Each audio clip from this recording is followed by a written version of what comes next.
All right, so now let's put on the mystery hat, the mystery writer hat. The what is it? The latest book title again? Attorney-client privilege. Okay, that one. What is that about? Yeah, thank you. Da-da. Okay, hold it up a little higher, and then tilt your camera down a little bit because you got a lot of headroom, so I don't really see the bottom. There you go. Okay, all right. What is attorney-client privilege about? Attorney-client privilege, I gotta say, what sparked me to write about this was the Walmart nationwide sex discrimination case, where all these women were suing, claiming that they weren't promoted. And I thought, wow, maybe I ought to make a take on that, where there's 3 women who work for a big box department store who have been passed over for promotions and decide to sue. And then, but one of them ends up murdered. So it's a story about, is murder connected to the case? What's going on? So there's that story. And also my favorite continuing character, Special, who is the sidekick of my main character, Vanetta Henderson. She finally gets a man, they get engaged, and he converts to Islam. He joins a community of Islam. And she tries to convert with him. And she, of course, has some challenges. It's also sort of an examination of faith, because one of the characters, her name is Olivia. She's sort of like she's a Christian, but she wears her faith on her shoulder. Her faith is an important aspect of who she is. It just sort of gives me an opportunity to talk about things more than just a legal case, but to sort of get into the characters' personalities and their backgrounds and what they like and don't like. I never want to write a story just about a murder or just about, a legal case. Now, if you go to PamelaSamuelsYoung.com, she has the first 3 chapters up there. If you don't plan to buy the book, don't read those 3 chapters, because once you read them, you're going to go order the book. It is a page turner. It's a mystery. I think you should hook up with Shonda Rhimes. Yes. And I got to say, I'm working on a book right now. In addition to Kinky, Coily, I'm working on a book. It's called Anybody's Daughter, and it's about human trafficking. It's about who? It's about human trafficking. Wow. And it is I'm learning so much about how this is affecting our children. These are children who are being brainwashed, snatched, and abused and put into human trafficking. People are leaving the drug trade to traffic in women because it's cheaper. And I should say women, I should say young girls. And I'm so passionate about this subject because I want, hopefully the initiative that we just had, Proposition 35, that about separate penalties for human traffickers. There's a lot going on right now on the subject. Jada Pinkett Smith is her issue, her initiative. I'm telling you, these guys are taking girls in this 10, 12, 13, putting them on the streets. And what they do is you'll be at the mall, they'll meet you, and you thinking this is a nice guy, and he becomes your boyfriend, and he buys you stuff, and they're targeting with kids, runaways, foster home, kids with no self-esteem. Trouble. Mm-hmm. You got a boyfriend. Next thing you know, you're my boyfriend. Sleep with me. Sleep with my friend. Next thing you know, you're out in the streets. So it's a crazy process, and we have to stop it. And my book is called Anybody's Daughter. It's going to be part of that. So it'll be out next summer. So it's important for you to deal with social issues in your book, even though you're, entertaining us with your writing. That's exactly what I want to do. Because I've dealt with race discrimination. I dealt with sexual harassment in the workplace. I dealt with the viatical industry, which is, selling your insurance policy. Reverse mortgages. And I'm taking the characters from Buying Time, Angela and Dre. And it's Dre's niece who gets snatched by these traffickers. And it's his drive to get her back. So I told my husband, I'm writing the Black Taken. Well, I'm glad you're doing that. So what? Now, I don't think you heard me when I said that you need to hook up with Shonda Rhimes. Hey, I wish I could. Ain't like everybody's not calling her up. It's like I would love to. I love the show Scandal. Yes, and I let me ask you this: have you at least sent the books to her? I haven't. But most of them, and you can't do that. I guess they don't like you to do that because they're afraid. A lot of people, they definitely don't like it with scripts, but they're afraid that if they come up with an idea that you're going to say, so a lot of them in the industry don't want to be solicited that way.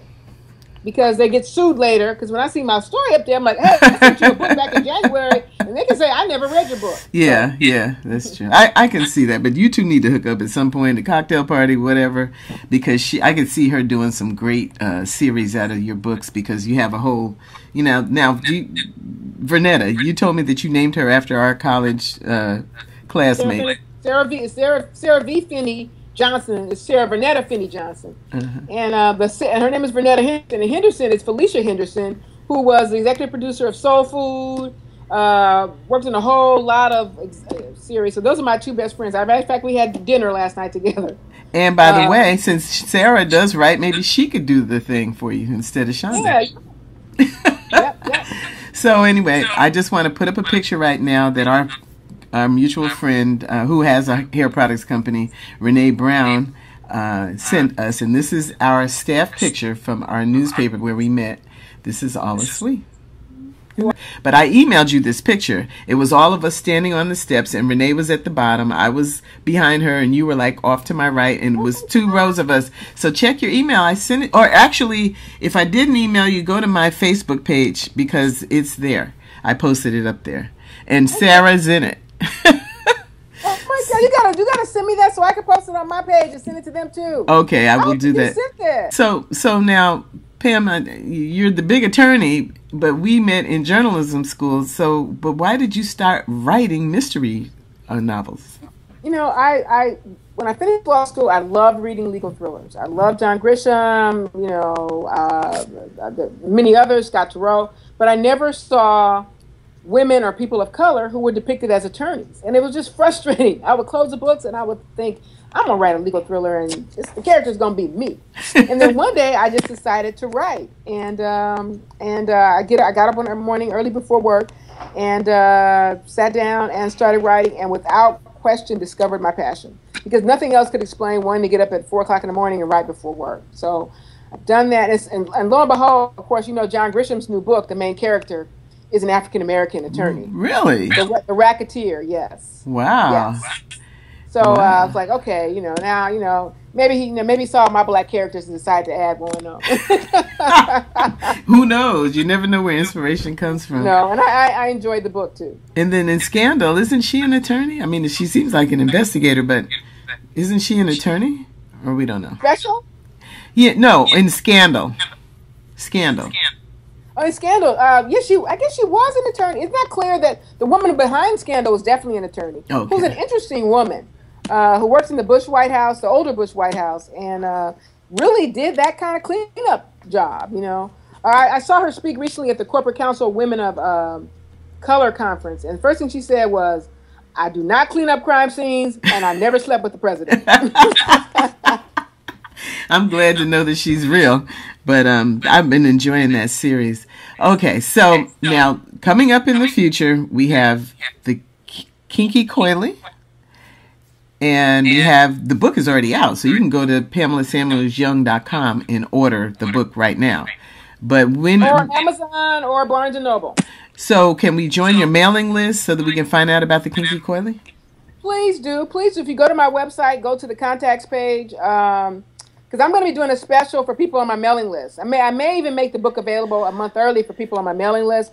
I have a hair page on my website at www.PamelaSamuelsYoung.com where I recommend products and books and bloggers. So go there and check it out. Also, check out my video, my chicken head video, so you know where I was and where I am now, and you know that you can do the same thing too.